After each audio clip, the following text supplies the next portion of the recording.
Hey, this is Jenny with Rider Magazine, and I am here at the press launch for the 2020 Yamaha MT-03. Now, as you guys all well know, I am a big fan of little bikes, so I've totally been stoked to give this thing a ride. Let's check it out. Small, affordable bikes are big sellers right now, and the MT-03 is a shining example of why.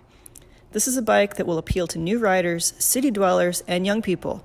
At a claimed wet weight of just 373 pounds, it's easy to maneuver and park, it's got a nice low seat, it's priced at just $4,600, and it's cool looking.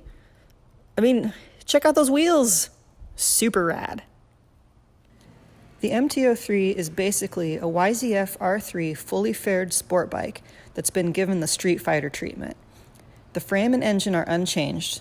What you do get with the MT, as opposed to the R3, is a more upright seating position thanks to the handlebar, and slightly revised front suspension settings to account for the resulting shift in weight distribution.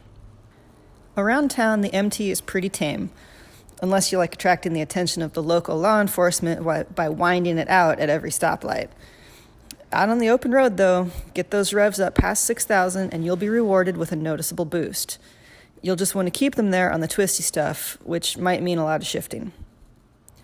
So it's tough to really get yourself in trouble on this bike, which is good because one weak point for me is the brakes. Yamaha says they were tuned to feel controllable, but to me they kind of feel weak and a little vague. I'd personally prefer a more aggressive bite, but I think a good set of aftermarket pads might solve the problem. And at any rate, like I said, this isn't a bike that's likely to get you into too much trouble, which is obviously part of its appeal for newer and/or younger riders.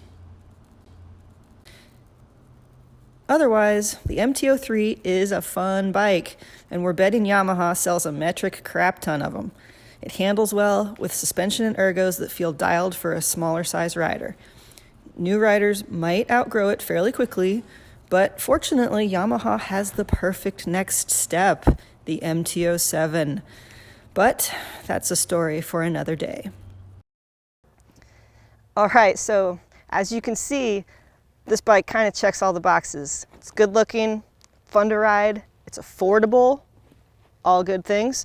So basically, we're pretty stoked to get one back in our test garage back home and looking forward to getting a longer ride.